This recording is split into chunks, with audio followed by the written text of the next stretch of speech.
And hello, Bills Mafia. That red light is on, which means this week's episode of Under Review is officially live. I am so appreciative of you being here to check this show out on a Tuesday night.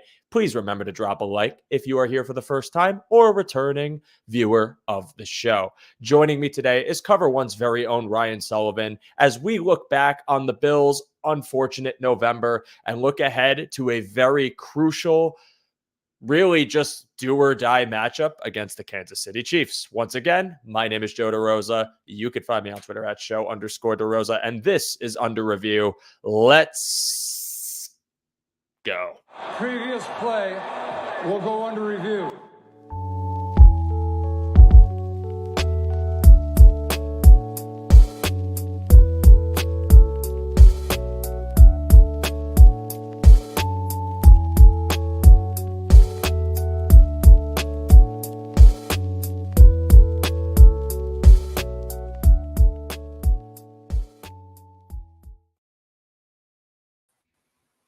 And once again, everybody, thank you for tuning into this week's episode of Under Review. I did manage to say once again when I didn't say my name earlier, so that was a blip that if you're making fun of me for, well, yeah, I deserve it. But thank you all so much for being here. I see RJ makes a comment here that says, I think we need to get you new technology at this point. Hey, it worked this week. The intro, it worked this week. I roll the dice every week with it working or not working, but I think the truth of the matter is... It was my fault, RJ. It is not his fault. I blame the powers that is for the role not working sometimes and working sometimes. I genuinely have no idea at this point how to get it to work consistently. I've tried a lot of things, but ultimately we got it tonight. And now we got a show for all of you. Again, thank you so much for being here. Ryan, I appreciate you being here. How are you doing tonight, my man? I'm doing well. I'm excited to be in your new time slot here on Tuesday nights. A little bit different than Saturday morning. I'm a little more tired. It's a lot more dark out, but I'm excited to talk some Bills on a Tuesday night here. Yeah, man. It's been a lot of fun to be here on the Tuesday night slate.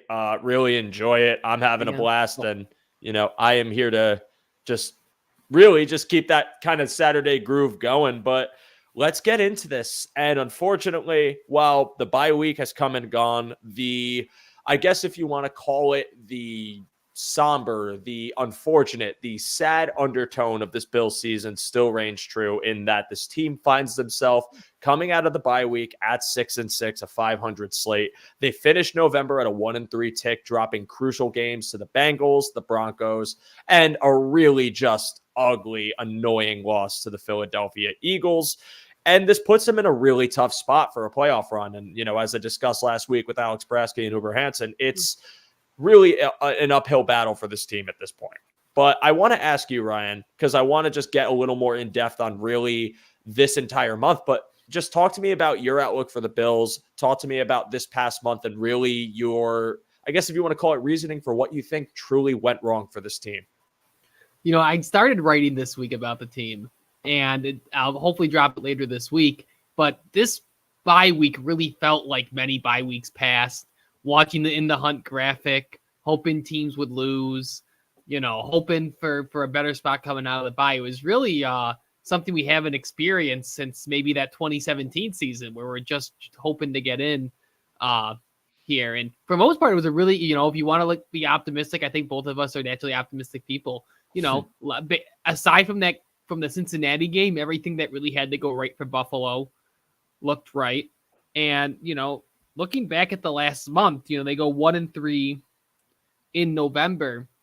And it's really the story of a handful of plays.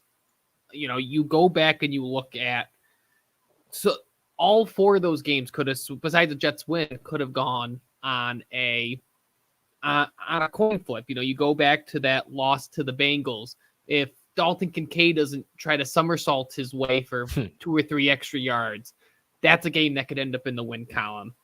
The Broncos game, the James Cook and plus territory, Gabe Davis volleyballing a ball when you're in field goal range, all contributing directly to a loss, not to mention 12 men on the field.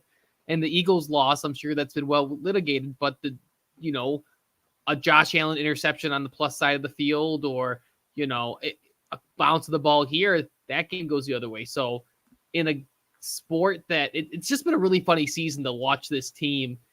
And it almost feels like I came to this realization. This is kind of where it's kind of cosmic justice, I think, for the 2017 season, if you follow me here. Because the 2017 season, you can read some articles about that team. That team was putrid, was awful, was by every single metric, but they won 9 games. This team, by every single metric, should be 11, 10 win team, 11, 12, 13 win team. And they just keep getting these bad bounces of the ball with a really tough schedule. So it sucks. It's not fun. I hate having to sit there and watch the In the Hunt graphic, but that's kind of where we're at this point.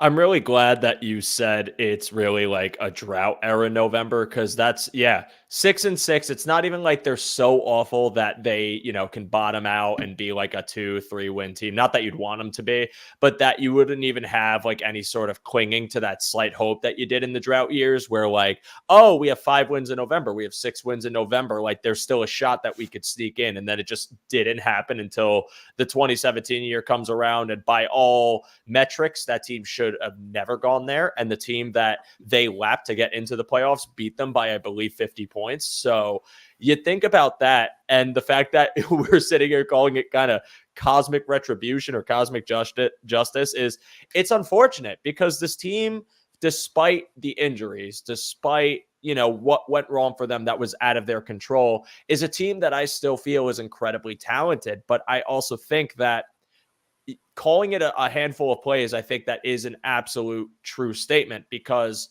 again, the Kincaid fumble, some of the miscues in every single one of these games besides the Jets game, all rear their ugly heads at the end result. That Bills game against the Bengals, they're down by a possession. Has Kincaid not fumbled on that, you're looking at the chance to be at the spot where you might win that game 25-24.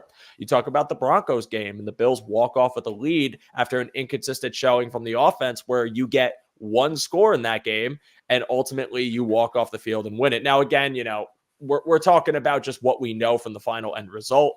There's obviously the chance that things could have went drastically different if the Bills kick a field goal in a spot, if Gabe Davis catches that pass. But that game, you look ahead to the Eagles game and all the miscues there. And it really is just unfortunate that this team, if you want to say it in a general way, can't get out of their own way. That's really what it feels like, that just every single game, there was a Murphy's Law moment that ultimately proved it to be the complete difference in the end of the game for various reasons. Do you agree with that kind of idea of just like everything that could go wrong, I guess, did go wrong, except for that game in Buffalo against the Jets?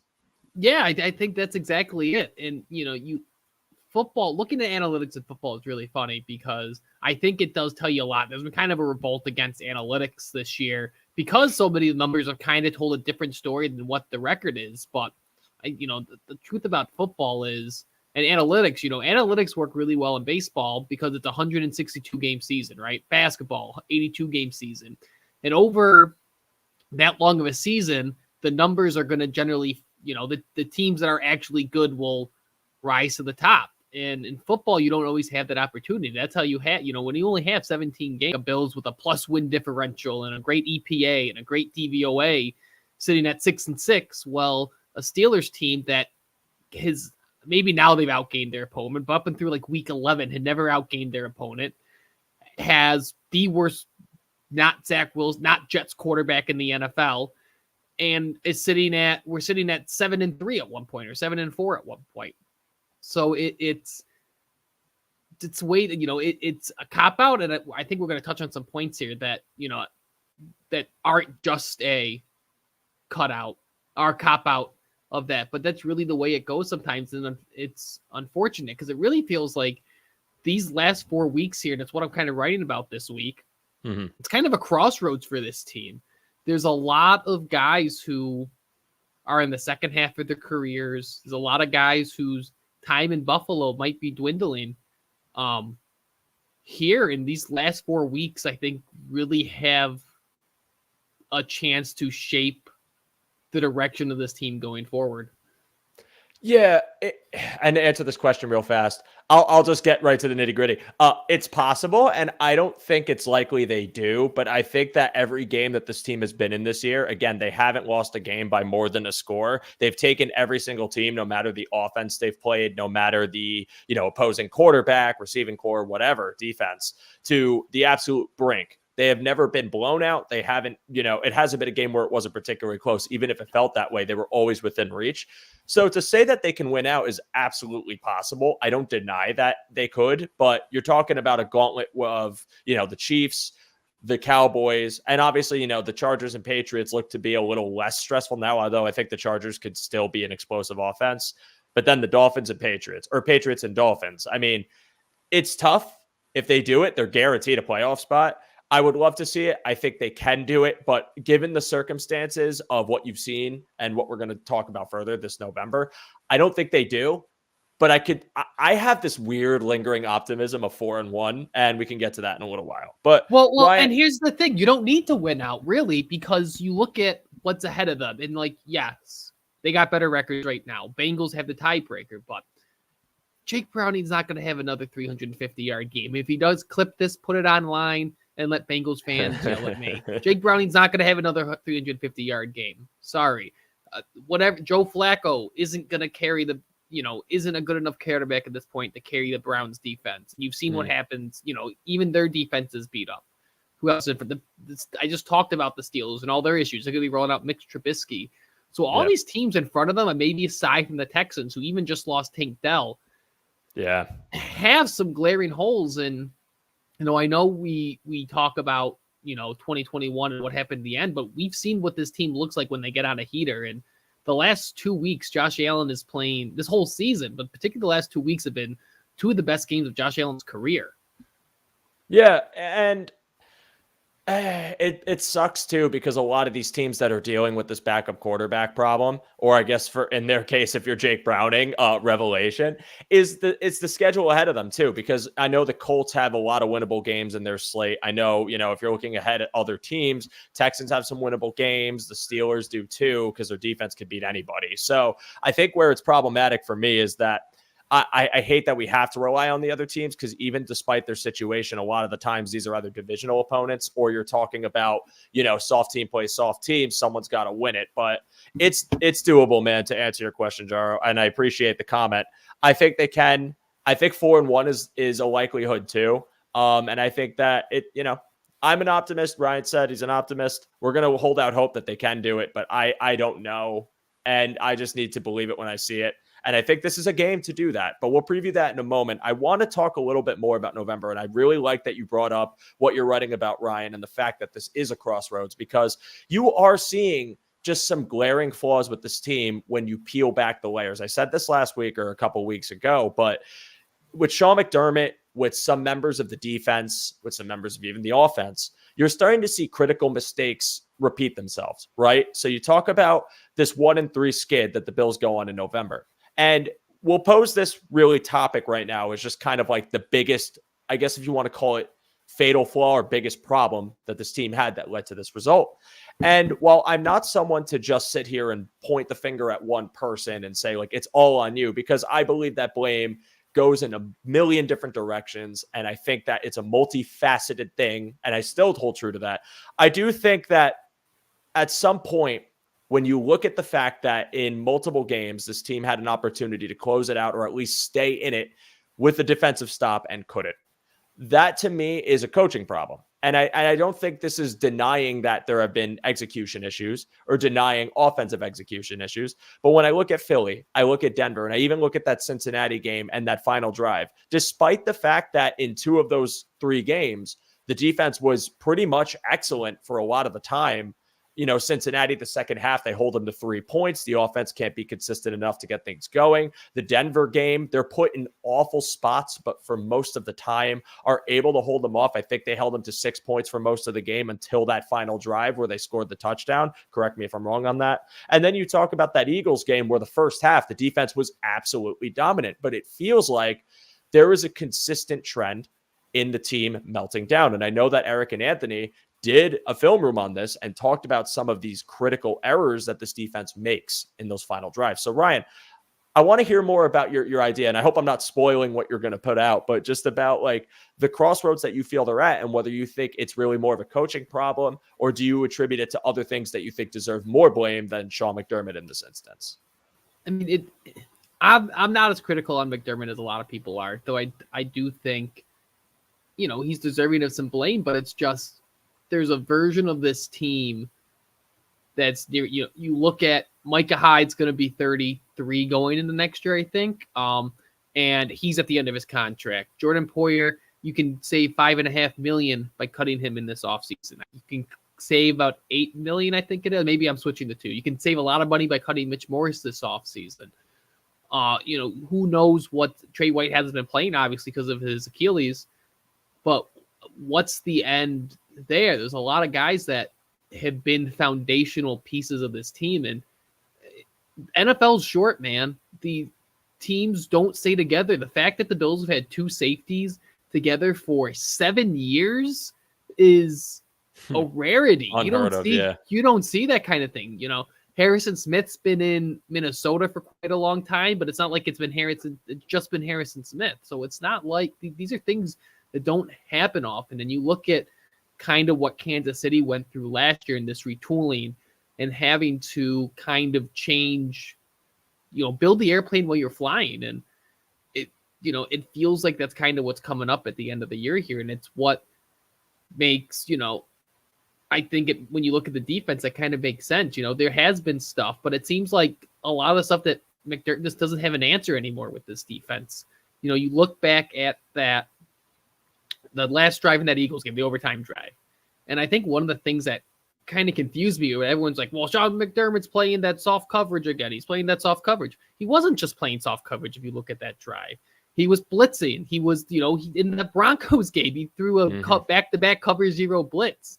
Like, he's trying a lot of things he hasn't normally done. They're blitzing at a little bit of a higher rate than last year. Not a ton, but he's blitzing in what seems like big spots. And sometimes it's worked, sometimes it hasn't. But, watching that last drive against the Eagles, it just felt like there was no answer there. And, a lot of people, even to that last play where Jalen Hurts scores, and you hear, I think, the Jordan Mailata quote where they were shocked that it happened. But in reality, it wasn't even that they gave him the look. It's Ben Zolak did a really good breakdown of this. Micah Hyde just followed the wrong guy on that play and left the spot he was supposed to be wide open.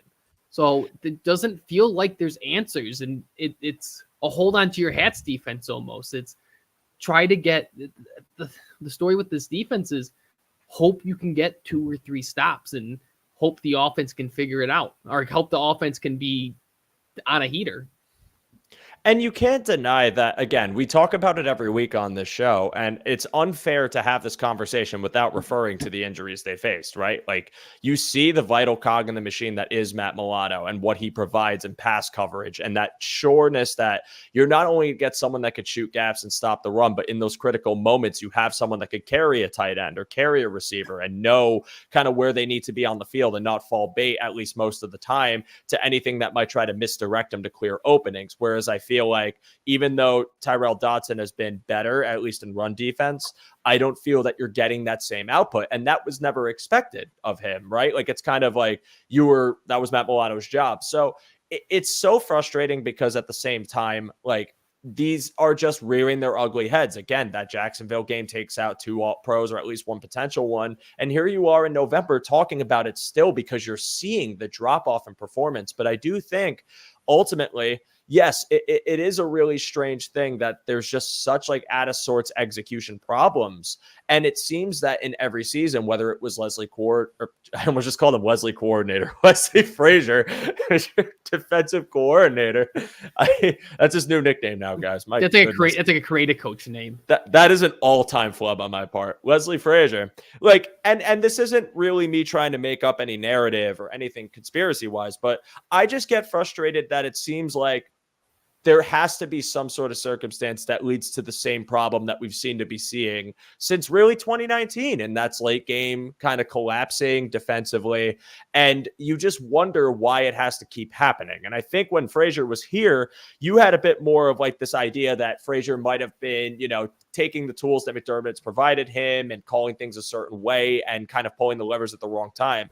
But when you move on to McDermott and you get this more aggressive style, it's almost like you're doing it differently, but still getting that same end result. And whether that's because of defensive personnel, because of those injuries, or because of coaching, truly, it's just hard to really tell, because we'll never know what the full product's going to look like this year because those guys aren't coming back. So I think, just at least for me, that's what I feel like truly went wrong in November. But Ryan, do you think anything else, like any other things you would like to point to that, kind of just feels like it gets to the spot and, maybe something that could be corrected?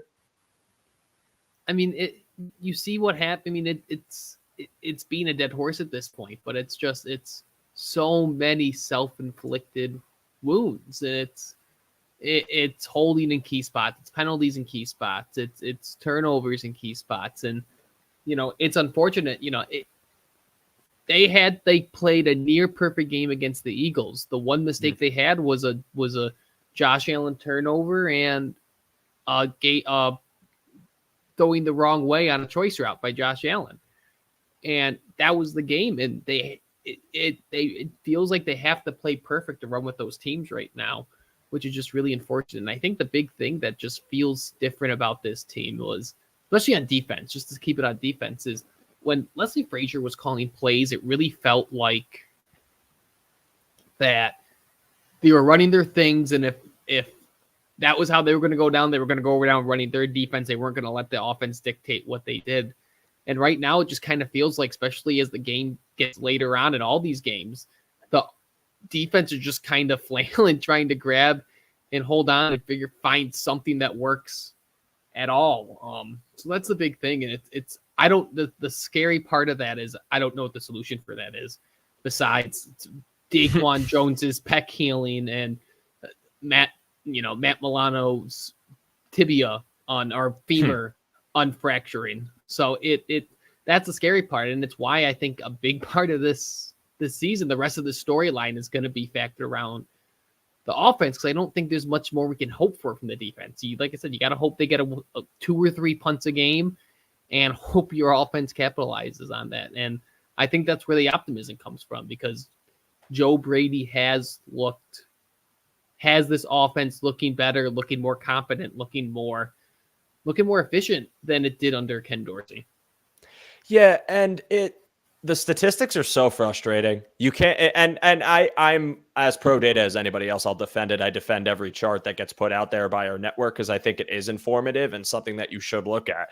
But it's frustrating because it's if you looked at it and didn't watch this team, you'd think this team was at the top of the AFC right now. I mean, I'm even just looking at like some of the raw data stats, like their passing yards 5th in the league, they're 10th in rushing yards, which we wanted to see improve in the offseason. You look at some of the O-line graphs and you see that they're usually top in pass blocking and like one of the top run blocking units. You just see it, like all of these metrics favoring them, yet self-inflicted wounds at terrible times. It really, at times too, one thing you could attribute to just this brutal stretch is just how unfortunate they timed these miscues, right? So like you say it, like it just is self-inflicted wounds, like the Dalton Kincaid fumble, the Gabe Davis and Josh Allen miscommunication, things that, like, when you have no margin for error, you pull out this move where you can't have any error, yet you commit an error, and then it just makes matters worse. And it makes you want to rip your hair out, because again, they haven't lost a game this season by more than 6 points. They've been in every single contest, but you are just seeing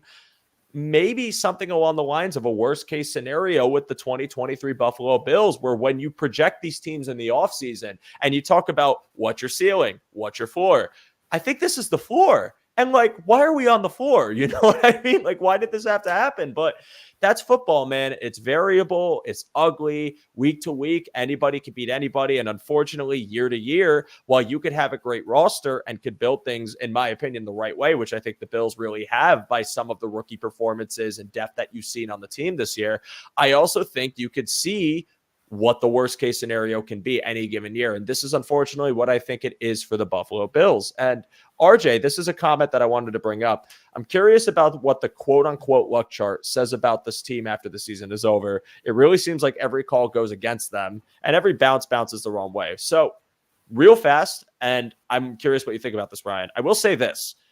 I don't think you need to worry as much about luck if you're actually, executing and these games aren't tight. And if you're playing the Philadelphia Eagles and you make 2 different plays, you're up by 2 touchdowns. So I think, well, they'll probably have however it looks. I honestly don't think I've seen the luck chart, but if they're on the lower half as terms as they're an unlucky team, I still think you can bypass luck if you're just performing the way you should be, which I just don't think they have this year for a variety of reasons. So what do you think about this comment? One of the things that I've really started to move off from is, the 1-score games or coin flip. And there is still a lot of that, but there's a reason why Andy Reid seems to win so many of those close games, why Bill Belichick was in so many of those close games. It does feel like a trend for whatever reason, even if it's just a bad bounce, even if it's just it's a tough conversation to have too, when you're a team that is won as many games as the Bills have had over the last 3 or 4 years. But the 0-6 in overtime, at some point that does become a thing until it's not. The 1-score game thing. And I think the Bills are actually, I forgot to put it out, but I think are actually 500 in close games under Sean McDermott. I forgot what the thing is, but those games where, the Bills always seem to lose the game of the year. The last 3 years, whatever game it is, the Bills have seemed to lose the game of the year, whether it's Eagles game this year, that Vikings game last year, the Buccaneers game in 2021. They never seem to be able to get that big win. 13 seconds. I'm not someone who's publicly called for Sean McDermott's firing, and I'm still not ready to call for his firing. But at some point, this is a storyline. This is a thing that until the Bills put it to bed, it's a thing that exists. And like you said, the teams kind of create their own luck in a sense. And, if you don't put yourself in a situation where you're, where 12 men on the field loses the game for you, then, something probably went wrong way down the line for you even being in that spot. Yeah, I agree with that. And I just don't think it's acceptable to keep having these penalties. Well, penalties are a part of it, but these errors and, again, I don't want the takeaway from this to be like I'm pounding and shaking my fist at the sky, because I've always been a believer that at the end of the day, your team's just got to perform, and this team simply hasn't done it well enough to really be in a more comfortable position. And again, I think that's why you're seeing what looks like the worst case scenario of the Buffalo Bills. While I didn't agree in the offseason with any projection that had this team winning fewer than 10 games, there is a realistic possibility now that that's where we're headed. And I don't like it, and I don't want to be there. And I'm tired of, the doom and gloom, which is why we're going to transition this topic to the upcoming matchup. Ryan, thank you again for your thoughts on reviewing the Bills November with me.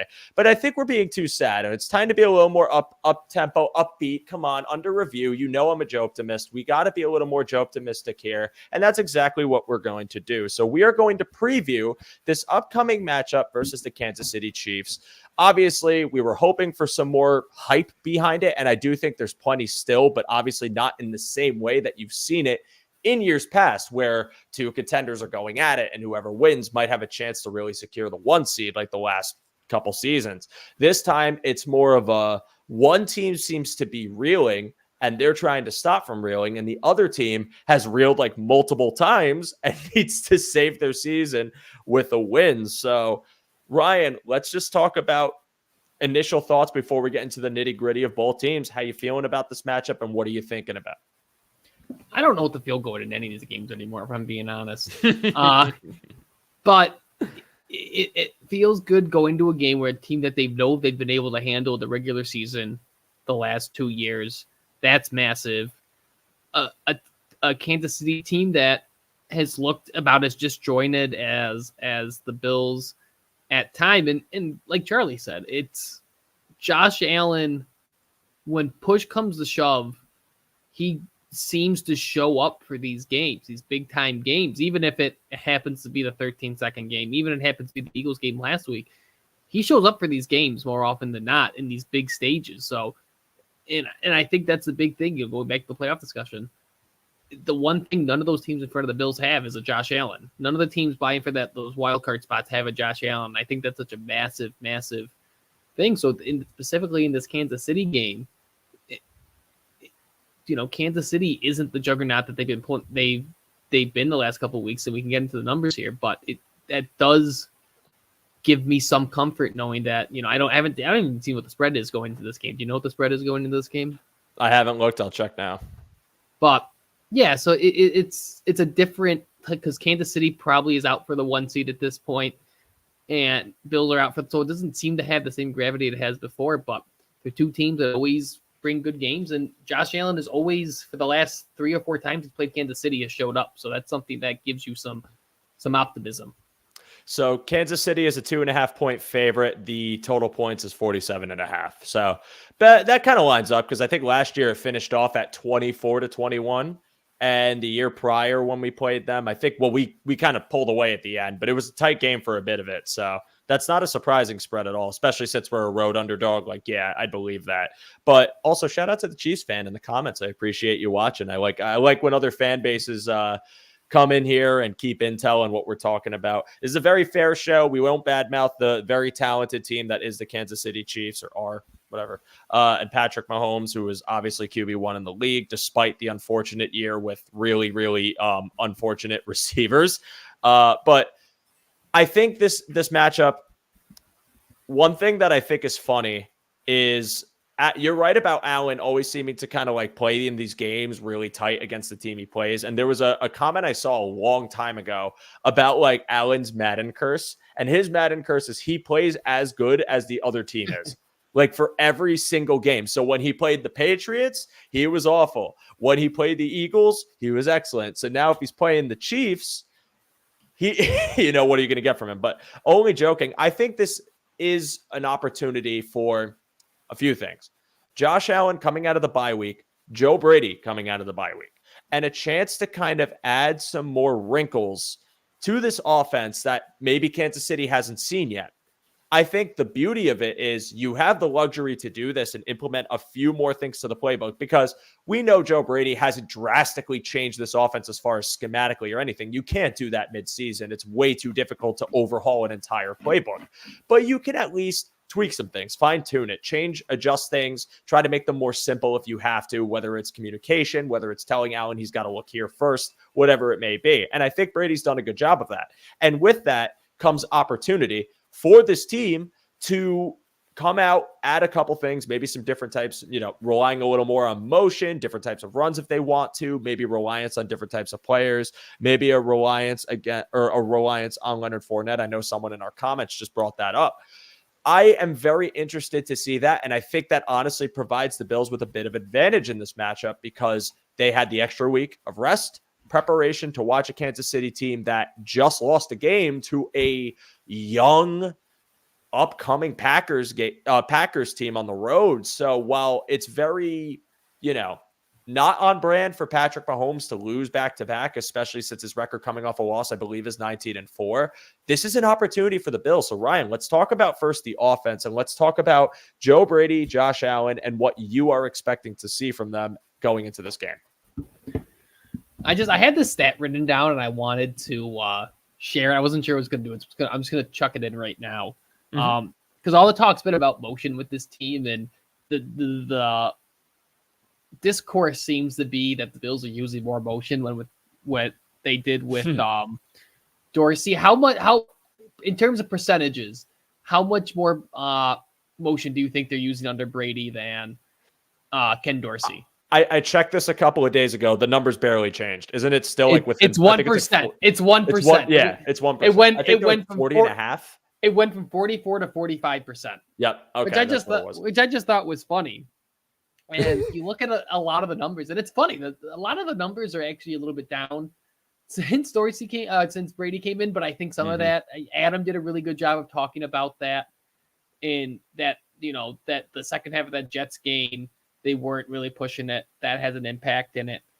But I think the biggest thing with Joe Brady is, I think Ken Dorsey was a better offensive coordinator than people give him credit for. But I think as much as we love analytics, there's a certain vibes component to calling plays that I don't think can be even really quantified by numbers. And I think a lot of what Joe Brady's done, he just seems to have a really good understanding of sequencing plays. And this idea that the play that really kind of stuck out to me, and this was going back to the Jets game, was the play right before the Ty Johnson touchdown in that Jets game where it was 3rd and 11.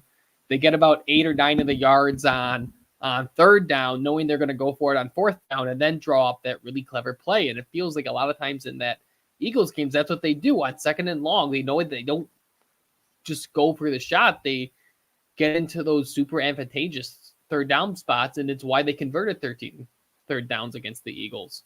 And it seems like Joe Brady, there's no way to quantify it, but he just seems to have this just understanding and this feel for what to call where. And I don't know if there's any way, it's unquantifiable. And it's almost undescribable. It's not the right adjective to use, but it's hard to put into words what that is. But you kind of just, for lack of a better word, it's like porn. You kind of know it when you see it.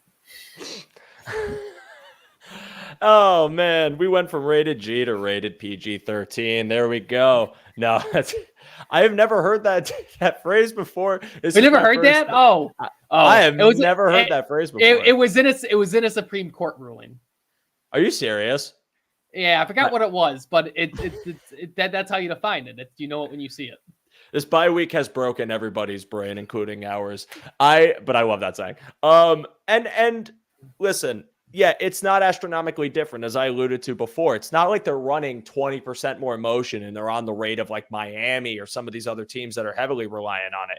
It's not like they changed their entire concept of gap running. It's not like they changed everything. It just literally feels like they play with their chests out a bit more. And I had said to Anthony a couple weeks ago, it could just be like a mental reset for your offense. We're bringing in this new coach could actually help this team play with a little more bravado and kind of just see what you got with him, see how he calls games. Again, like you said, Ryan, see how he sequences and how these kind of mesh together, and maybe put Allen in a little bit better rhythm where even though this offense hasn't removed some of the options or some of the different types of concepts that they've had under Ken Dorsey, he still feels a little bit more comfortable because he's getting in rhythm, and the things that are being called initially are ones that recognize game situation a little bit better, which is why I'm very happy with the way Brady has called it in 2 weeks. Granted, it is a bit of a 2-week sample size. We're still seeing the end result, but that's why I think this game is so big, because what you might get from this are more of those tweaks and more of those pushes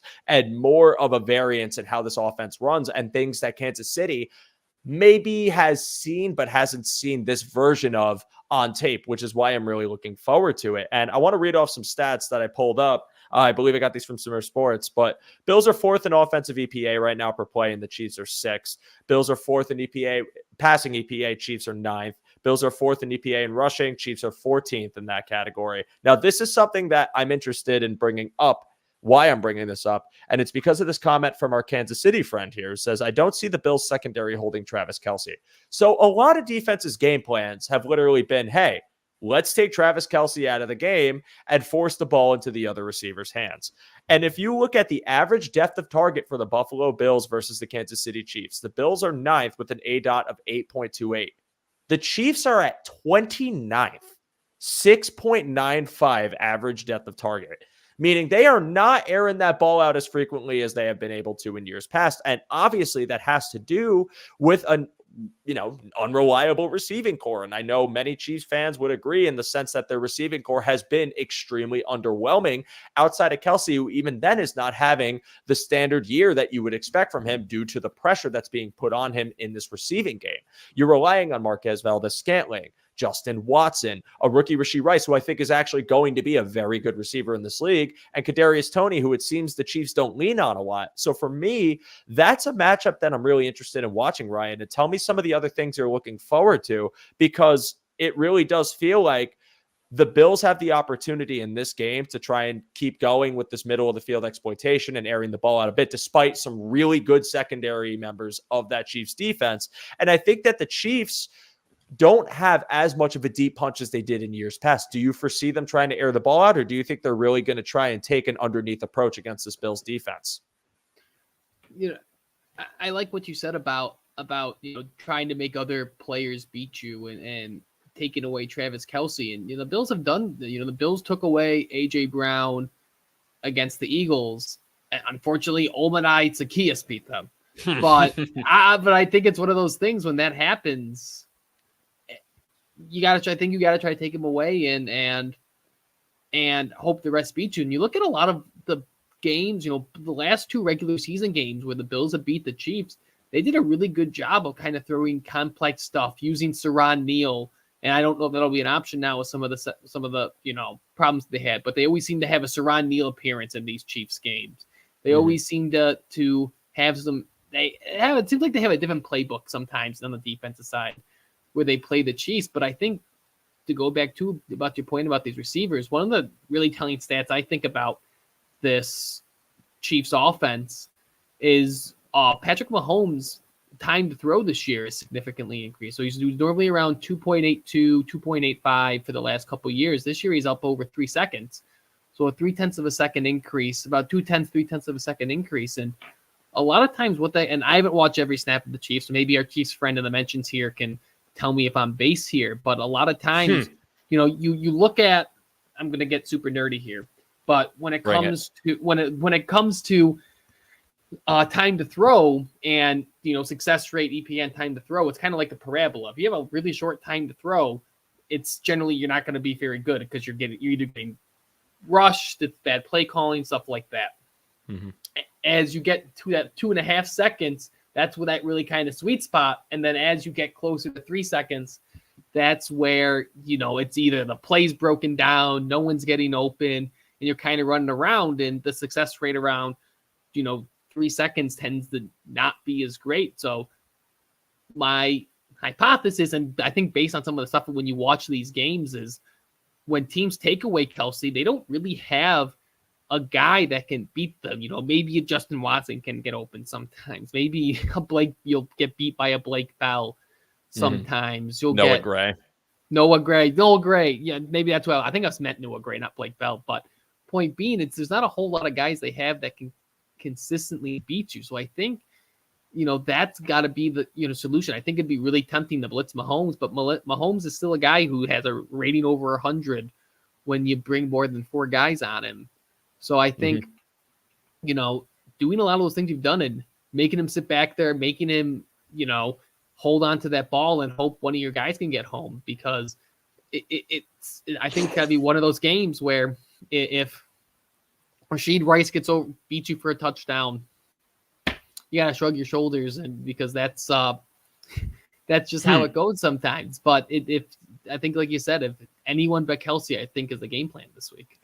Roy just went for the jugular in this comment right here. Does Super Nerd wear a cape? Man, oof. I liked your comment, Ryan. I like the stats. I'm sure Roy likes the stats too. And I appreciate you bringing that up. And I want to actually further this, because I'm actually glad Charles brought this comment up too, which says KC is very good at getting players in space and forcing missed tackles.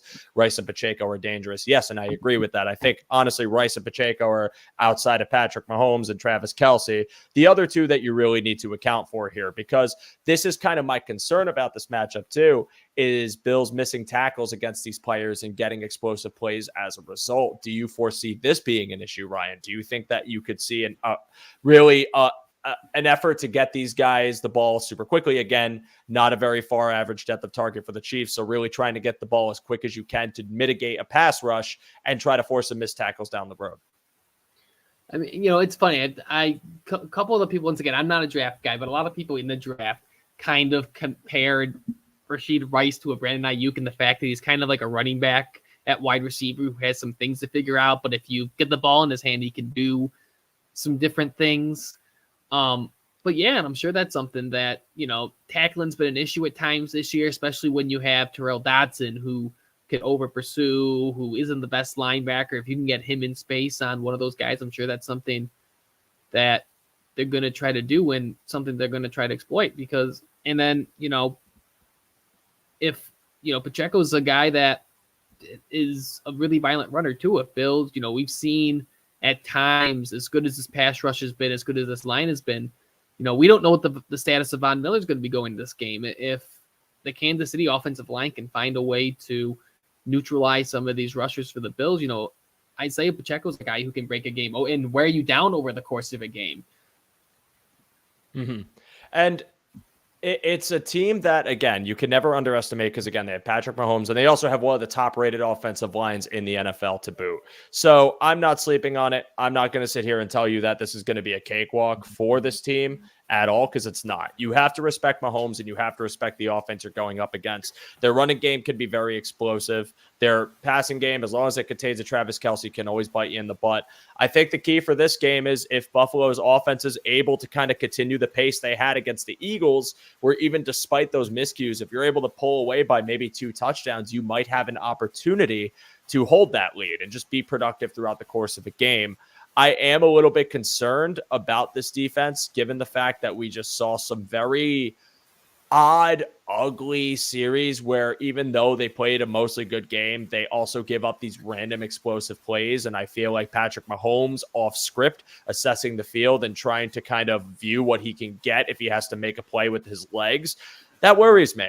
And I don't want to be worried about that, but this is going to kind of bleed into the next topic, which is expectations from Sean McDermott's defense. Let's be, I'm sure the chat is very excited to hear Sean McDermott's defense brought up as a topic on this show again, but we have to because that is a focal point of this game and how it could be won. Can Sean McDermott adjust from and really atone for his previous November blunders and have a great December where he can bear down defensively, maybe call the right plays at the right times and send pressure when it's opportunistic and not the second cover 0 in a row where they might see that and throw it down the field on you and get a TPI? I am hoping that with Sean McDermott in this game, he has the proper plan. It doesn't overthink it, doesn't try to obnoxiously blitz Mahomes to a point where he gets picked apart and the middle of the field is wide open, that we could try to have a game plan for Travis Kelce and, like other defenses around the league, be able to keep the receivers in check, maybe some single coverage even, because Christian Benford has been exceptional this season in his separation rate and amount of times he's been targeted. Rasul Douglas is a very good zone corner who I'm excited to continue watching. Taron Johnson, obviously manning the nickel, assuming he's able to play, assuming all these guys are able to play. Ryan, let's talk about Sean McDermott's defense against the Chiefs and what you are thinking about really if it's going to be a bounce back performance or not. The Chiefs offensive line has been able to get after a little bit more than in past years. Jawan Taylor hasn't quite been what they hoped for, so I think that's one spot you can maybe capitalize on. Kareem Humphreys is still a dude, Trey Smith's still a dude, but I think there's some opportunities that the Bills, with the way Ed Oliver's been playing, the way Leonard Fournette's been playing, I think there's an opportunity to get after them there. And then again, I think Terrell Bernard, with the type of player he is, it's his first time really playing in the Chiefs in a meaningful way. Is he a guy that, with his athletic ability, with his size, that you could match up on Kelce? And again, can Sean McDermott maybe can Sean McDermott have the effect that he has a rookie quarterback? We've seen all the stats before his rookie numbers with how young this receiving core is for Kansas City. Can he have that kind of similar effect on their receivers that outside of Travis Kelce, can he kind of confuse a Rashid Rice with the things that he's doing? Can he kind of confuse a Justin Watson with the things that he's doing? Can he confuse Kadarius Toney, whoever, in the things that he's doing? I would love to see, it really, like I said before, they always seem to have something unique for this game. So, they we've seen them run a ton of drop 8 stuff for this and just don't force Mahomes to hold on to that ball a ton. And when you see how long he's holding the ball, I think that's the big thing. If you can get him to just hold on to the ball and try to let your guys get after him, I think that's the way, you're going to win this game.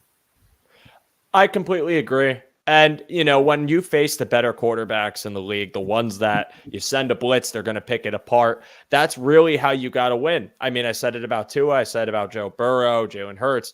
You can rush four and not have to bring the extra men and have to worry about, those areas of the field getting exploited and having Mahomes kind of recognize that pre-snap, turn his head, hit a quick route. You get a bunch of yards, first down or something close to it. I think that's where you're going to have success. And in the past couple of matchups, specifically last year, and now this was in part because back then you had healthy Von Miller, who was, still playing at an elite level.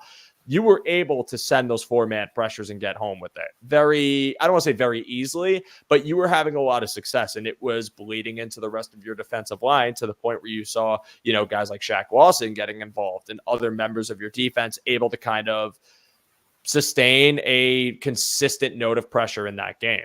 I think in this matchup, the biggest way to win it is the formula that you have set for yourself each of the past couple of seasons. Like you just said, Ryan, that's sending those pressures, keeping on that game plan where you can mix and match who you want to send out, but also being a bit more careful of when you decide to run those exotic packages where maybe you have Floyd come back into coverage and you send one of your coverage guys into a blitz.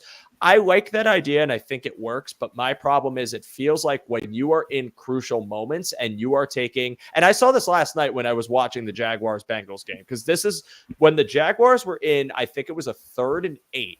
They dropped Josh Allen into coverage. So you are taking your best pass rusher out of the equation and then letting the rest of your D-line and maybe a linebacker go up there. And even if they're good at rushing, I don't believe in taking your best pass rushing player out of the equation. I think when you play Kansas City, the 4-man pressures, the creepers, the simulated all need to be a part of it, and they all have their place. But in those crucial moments, you need to send the right people in the pass rush. Don't get too cute and take Leonard Floyd back into coverage and have Taron Johnson run up. It doesn't need to be overcomplicated like that. If you are allowing Taron Johnson to play stout nickel corner like he always does and maintain the middle of the field or the boundary when you need him to, and you have Leonard Floyd as your pass rusher with Rousseau, with that Oliver, Epineza maybe if you want to run that package, I think that is how you beat them. And I think that is how you avoid the issue that I think you've been plagued by over the past couple of weeks, which is we are sending these kind of like, and again, I think Alex Brasky said this last week, but pulling the wrong levers at the wrong time. Like this is an option. Yeah, like this is an option you have. This option works at a certain point, but we don't need to press this button now because it's not the right time. We could press this. Keep it simple. Send the people that you know can get pressure, hit home. If an offense is hurrying up, not your D-line might be gassed, but so would an O-line. Just try to take advantage of the people that can make that move. That is what I want to see from Sean McDermott and that defense this week is knowing when the right time to call your blitzes are and knowing when the right time it is to send a 4-man, but also sending the right 4 men. What do you think about that, Ryan? Like, is that something that you've noticed, or do you have a different view? No, I think you said it well. It seems like whenever the government's done this, like that, I think Greg pointed it out. It's something I noticed. I have no numbers to back this up. I have no stats to back this up. It feels like the Bills, more than any team I've ever seen this year, whatever they call a blitz gets mugged up every single time at the highest rate. Every time they send the linebacker, they get picked up. Every time they send a cornerback, they get mugged up. Every time they send a safety, they get mugged up. And if that's getting picked up by Nick Sirianni, if that's getting picked up by some of these other coordinators, you know that's something that Andy Reid's going to know, that Patrick Mahomes is going to know and is going to be ready for. So I think you're right. I think that's a really good way. I didn't even think about putting it that way. Pulling the wrong levers at the wrong time is kind of exactly what's been happening. It feels like in these late game situations and these gotta have it situations, they're just kind of, it's like kind of when you're getting your butt beat in like Mortal Kombat and you just start mashing the buttons. That's kind of what it's felt like on defense. Yeah, and it's been immensely frustrating. And again, if you guys haven't had the opportunity to go check out Anthony and Eric breaking that whole entire conundrum down, I implore you to do it because it's very insightful on just the back end of why these things have gone wrong at bad times. And really, yeah, that's been a consistent theme throughout this season, is just seeing in games like against New England, that Giants game, despite the fact that they won it, the Jets game, the first game, You talk about, again, all of these games in November and all of these defensive breakdowns at bad times. That is something that in the wake of this final stretch that you are about to go into in December, have a chance to right. Now, granted, even if you win 4 games, there's no guarantee, but you have an opportunity, if you're Sean McDermott, to just learn from that mistake and in those key moments, bear down without overthinking it, without putting the wrong person into coverage, without, making anything overcomplicated in those moments. Just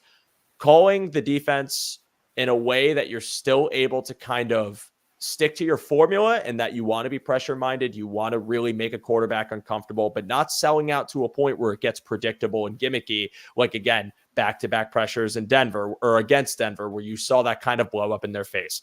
I think that this is probably the most important month in Sean McDermott's coaching tenure, because this is where we're going to truly see if he has been able to kind of overcome all of these issues that have been plaguing him throughout the season. And by being able to kind of showcase that your defense is ready to rise to the occasion in a crucial part of the season against Patrick Mahomes in Arrowhead, against Kansas City, even if you've won there 2 years in a row, it doesn't matter. I think this is the stretch where you need to get it right. And this defense needs to bear it down. And again, I'm not a defensive coordinator. I'm not a defensive coach. So I'm not going to sit here and preach like this is what you need. Like, okay, maybe I did that a little bit before because I just talked about their pass rush. So yeah, hypocrite there. But what I'm really trying to get at is I believe that Sean McDermott is a great defensive coach. And we have seen some excellent decision-making from him throughout course of games this season. I could point to many. And I think that that's there. And I just feel like this kind of disconnect at the end of games can be rectified. And I think that if you're able to kind of figure it out now, then great, because this is the time where you have to put a bunch of wins together to be able to sneak into the playoffs. And I am hoping I see that from them. And as general as this take sounds, it really doesn't need to be any more complicated than that, because again, consistent trends of breaking down at key moments give me the reason to say that this team just needs to be able to clinch and be able to close. And some teams aren't as good at doing that as others, but I think that's why you're seeing, again, us talk about worst case scenario, us talking about the Bills being 6-6, because someone in our chat mentioned it. This team has walked off the field despite how bad their offense has played, and their offense has had plenty of woeful performances and plenty of games that I will sit here and say I think they are more of the contributing factor to this team's loss, that they still walked off the field with the lead. And if you're walking off with the lead, you got to be able to preserve it. And I need to see and have that confidence that Sean McDermott can call a defense in that moment where they close these games out and are able to pick up these key wins. So, Ryan, any more thoughts? Call more of the good plays, call less of the bad plays. That's what my take just sounded like, 100%. Like I firmly think that that's really what it boils down to. Call touchdown play, Sean.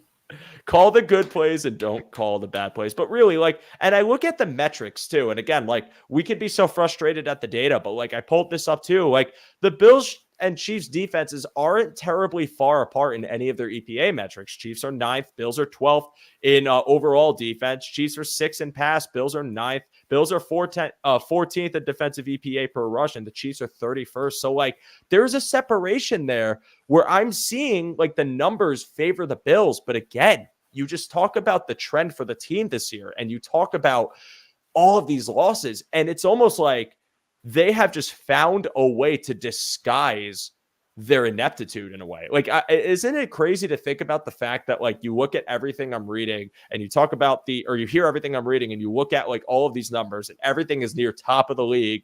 And now we're talking about a team that's 500.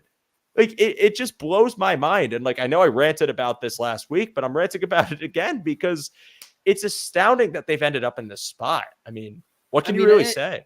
I mean, and it's like I said before, like, if this was another sport where they played 80 games, I'm sure when it was all said and done in a hypothetical world where they played 80 games, 100 games, the Bills would come out near the top of the field. But football by nature is a small sample size sport, and that's why a few plays can really make a difference in the entire season.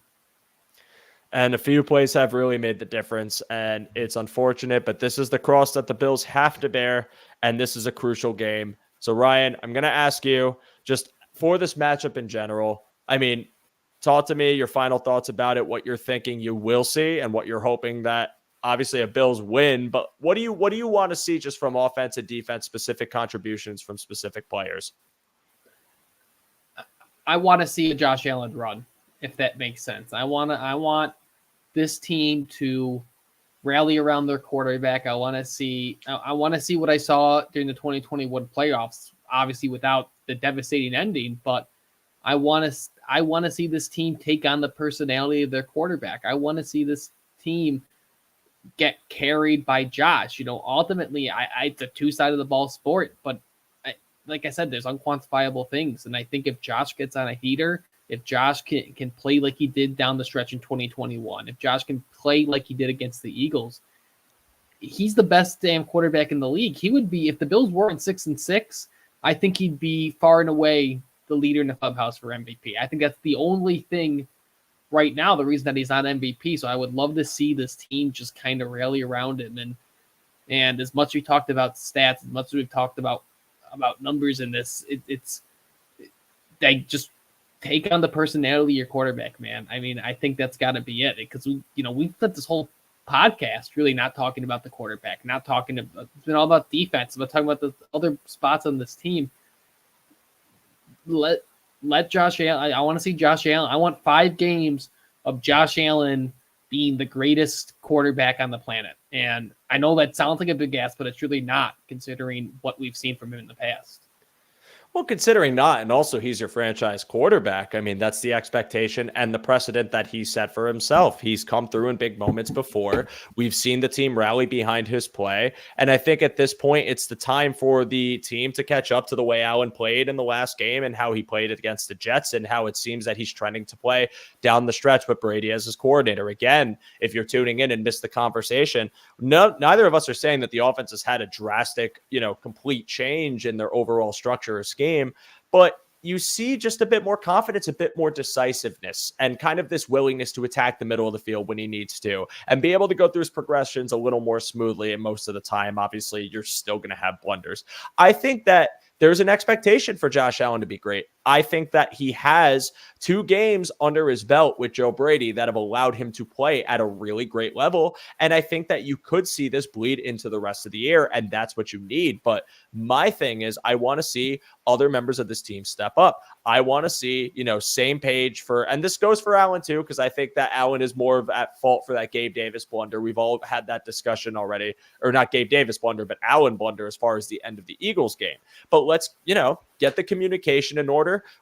For James Cook, when you're running a wheel route, don't drop an obvious pass. I know that it was raining, but listen, that's inexcusable. You're a pro and you got to get that touchdown. And that ultimately was a huge factor towards the end of the game score. That needs to be rectified. Get on the same page and be in your, best mental state you could possibly be in, and clean up those execution errors. Allen, continue to be on a heater, play fast, play aggressively, run when you got to run, and don't be afraid to let him run if you're the coaching staff, which I don't think Joe Brady is.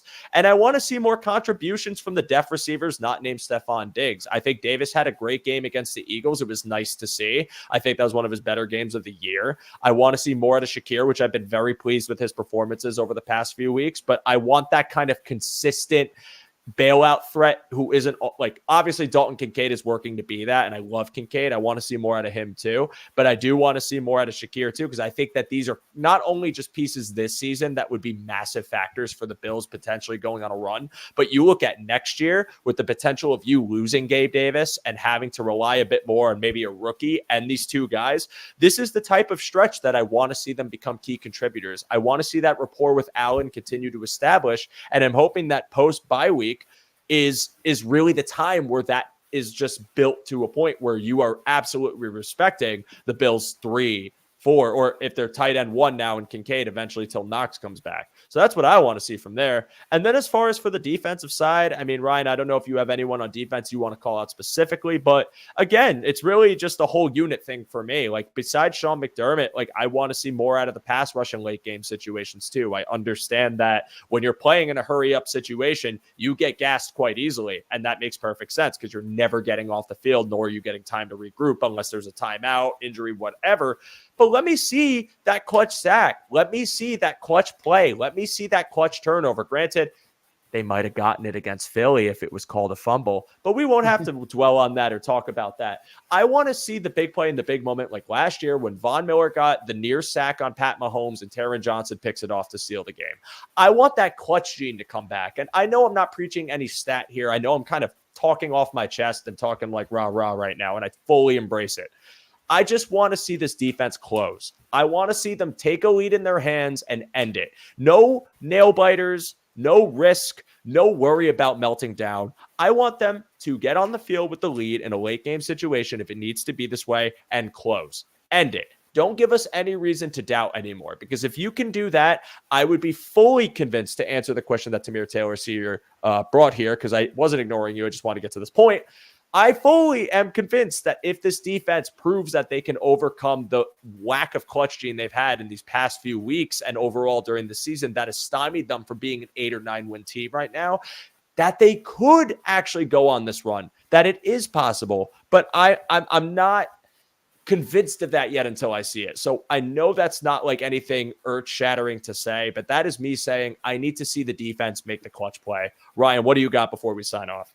I'm going to say the same thing about defense. I want to see the star players be the star players. I want to see Ed Oliver play like the interior defensive tackle that's second in pressure rate this year, or third in pressure rate, whatever it is. I want to see Greg Rousseau take that leap. I want to see Leonard Fournette. I want to see the guys that are stars on this team be stars. I want to see them lean into that, because that seems to be, it feels a lot of stars and scrubs on defense, particularly right now with some of the guys they have to play out there. So I would love to see just those name brand players step up and take over this game, because that's what you're paying them for. And I know Greg Rousseau is not a paid player, and I wouldn't even call him a star at this point, but I would just like to see those guys who were first round picks who are being paid play that way. And, it's simplistic, but I really think that, when push comes to shove, teams win because of their star players. And I would love, if we come out of this game talking about Ed Oliver and Josh Allen.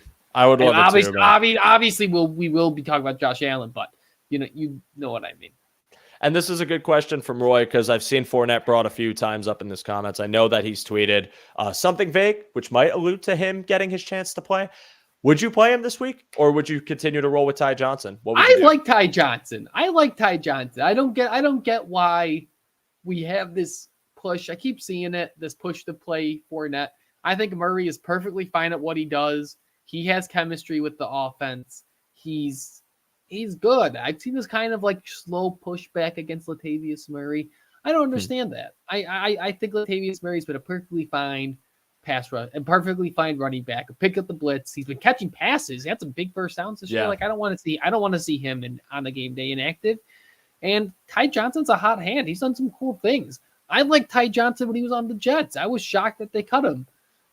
Ty Johnson's a guy that I would be. Ty Johnson, I would go as this. I like to pump the brakes on things when like remember Antonio Williams in 2020 when he had that game against the Dolphins, and everyone wanted him to be running back one going into that next year. Like, I know I pump the brake on a lot of stuff, but Ty Johnson is a guy I would love to have in training camp next year, just to see what he's about with a full off season. Because he's a guy who I before this I liked a lot. So to answer your question, I would not bench any of the running backs that we have for Leonard Fournette. No. I like Lombardi Lenny. I'm glad they got him as an insurance option. And I've loved his games since he got drafted, and seeing him play for Jacksonville, eventually Tampa, and his ability to pass catch. When he was running at his prime, he was very good.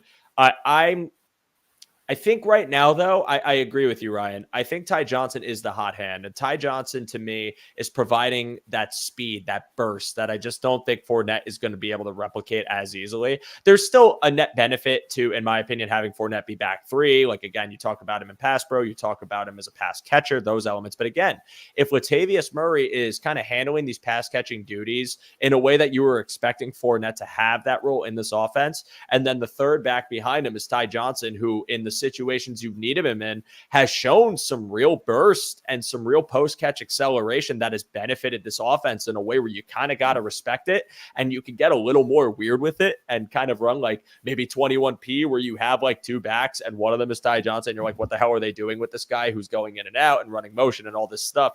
That is something that I don't think you should take away.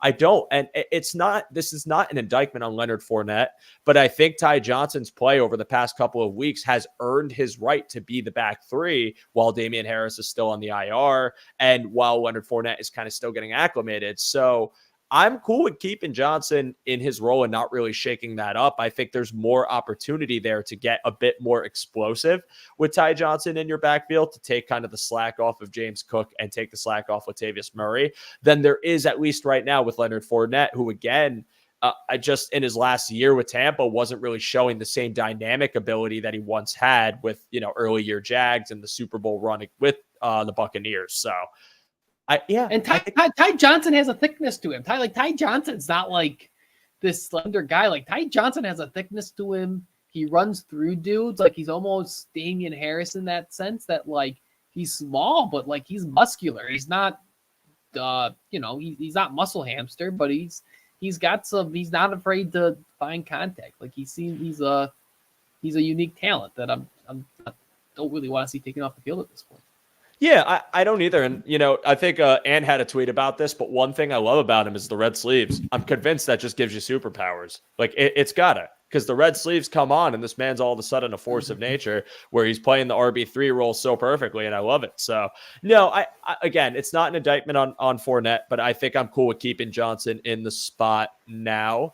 And yeah, Charles, this is a great point too, because I almost completely forgot, and I feel terrible that I forgot because it's not his fault that he's not here. But Ty Johnson, 1,000 going to replace Hines moving forward. I don't know about 1,000 going to replace. I think Hines still has potential. It really depends on what he does after his injury, because Hines with the Colts, I loved what they did with him, kind of a similar role, that scat back role, speedy pass catcher and punt return duty. I think if Hines is healthy, I would be interested in getting him back for like a season or maybe 2 years, because I think there is value in him for the playbook. But yeah, I think at this season, Johnson is doing what you kind of expected Nyheim Hines to do before the injury. And that injury still makes me angry. And that injury is literally the indictment of the Buffalo Bills 2023. Your player gets hurt because of a jet ski when he was pumping gas. I'm pretty sure he was pumping gas. I think that was the story. Yeah. Yeah. So he was in the process of doing that and then got hit, which to me is just like, that should have been the writing on the wall. I should have seen that and said like, yeah, we're done. That's it. Yeah, but should have just packed it in then. We could have saved ourselves a lot of strife. You know what I mean? Like, we could have been sitting here like, oh, dude, remember the jet ski? Good thing I knew that was the end. But I'm too much of an optimist. Trying to protect my mental health. Yeah, I'm too sunshine and rainbows over here. I like this. I want to ask this question too from PVC Fan 4. Thank you for joining us. I don't think I've seen you in these comments, so thank you for watching. Everybody, by the way, before I read this, if you're watching this, I appreciate you. Please do me a favor, do Ryan a favor, do everyone at Cover One a favor, and drop a like on this video. We would really appreciate it. It helps our network out immensely. It gets this video to more football fans. It blesses their algorithm with my stupid face, which I know everyone loves seeing every single week. And it allows us to just get more people to engage with Cover One, which is what we really try to do. We just want to keep these shows entertaining and insightful for all of you, and for you to be watching tonight. It is truly appreciated. And PVC Fan 4 asks, why is he not getting carries over Murray? Murray's your running back too. And Murray offers this kind of alternative, in my opinion, to James Cook, where you get James Cook's kind of speed, his outside running, and his contact balance. Murray is your bruiser. He's your enforcer. He's the battering ram, a seasoned vet, someone that given in his later age, has still been able to produce. His last season with Denver, he was very good. Now you're seeing him come up in those short yardage situations where he's getting those first downs for you, and you can kind of rely on him when he has the acceleration to push through in these gap runs. I'm a huge fan of Murray, and I love that he's the RB2 right now. I do think next year I would explore maybe looking for another back, like another younger power back, since Murray's obviously only going to get older. But I do think that that's why he's the RB2, and why he's getting carries over Johnson is because Ty Johnson, his speed it's great, but I don't think that's what you want to be behind Cook, only because while they're not the same exact type of runner, I would rather have the bruising back that can get you those short yardage situations to rotate over to. But Ty Johnson has been a very good addition. I'm happy to have him here, and I think he earned that 3 spot, and he should hold it. So that's my take on that. Also, Murray's a very good pass blocker, which is worth a lot. Yeah, what's this comment? I like this. 4 running back set, Josh out wide. No one would see it coming. Listen, never let them know your next move. Never let them know your next move. I love the enthusiasm here. But Ryan, I think that's all I got for one evening. I think that's all I got for you. I appreciate you being here. You're a great guest as always. I love talking to you. I love the data you bring and the insight you bring. Please tell everyone in our chat today where they can find you, what you got going on, and all of your 5-year plan. Let's hear your 5-year plan. My 5-year plan. Oh my goodness, I don't know my tonight plan. Find me at SportsRock2 on Twitter. I haven't been writing as much this season. It's been hectic year. But hopefully I got something coming out this week. But Talking Bills on there. I try to drop some stats, all that good stuff.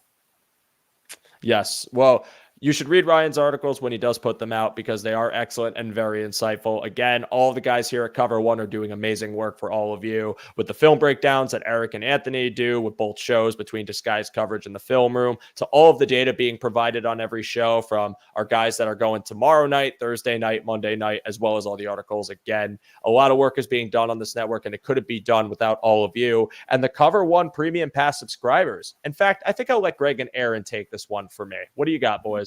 Many people ask us the best way to support us here at Cover One, and that is to sign up to become a Cover One Pass member. That contribution helps give us the access to all the data and information we use to create the content that you love. And I think most importantly, brings you into our community of insiders. It's a great community based on Slack. I know a lot of people don't want to be on social media anymore or be in on those conversations. We bring all of it to you right in our great community of educated fans. And most importantly, you get access to our content creators. Even better than that, everybody loves merch. You get awesome t-shirts, a cool decal, and a letter from the Cover One team signed directly to you. All for $60. That gets you the entire season, next year's free agency and draft. $60. Click the link in the description. Cover One Insider. Become one today. For 60 gold doubloons, you can become a Cover One Insider. It is well worth your time. The premium Slack channel is amazing. There is a lot there for you to indulge in, including pretty much endless Bills discussion with a lot of great people that have joined the premium Slack. I implore you all to sign up if you haven't already. It is in the description below. That is the lifeblood of Cover One. That is the backbone. We can find stats like this. The film can be pulled up. All of the data can be transparent to all of you because of the premium pass and what it is able to provide for this network. So if you have not signed up and are interested, I would tell you to do it right now. It is great to have, especially when draft season kicks in and you are interested in learning more about potential prospects, because Anthony, Eric, Judge, all of the people, everybody are going to be looking into some of this talent, and it is a very fun thing to be a part of.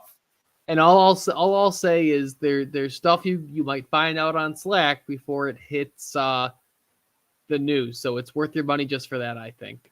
Yeah, like you'll know when both of our birthdays are before we ever tell you what our birthdays are. And then you could wish us happy birthday, which is awesome. But Ryan Sullivan, thank you so much for being here tonight. For all of you in the chat, for all of you listening after the fact, each and every single one of you, newcomers, oldcomers, current, I don't know what the hell the word is. For all of you that were here tonight, I want to say thank you so much for tuning into this week's episode of Under Review. Once again, I appreciate your time immensely. The fact that you could watch my punchable face talk for over an hour, it means the world to me. And I hope that we have you back here again next week. We're going to have a game to talk about, hopefully good news to share, and some fun things to talk about for the rest of the season. I'll be joined by Adam Pensel, also of Cover One, who is going to be bringing all of the knowledge, and I am very excited for that discussion. But for all of you, thank you so much for tuning into this week's episode of Under Review. As the words of Anthony Prohaska, stay safe, take care of each other, be kind to one another, and all of that good stuff. We can't do it without you guys. It is truly appreciated. We will be back next week. And as always, go Bills. We will see you soon. Take care.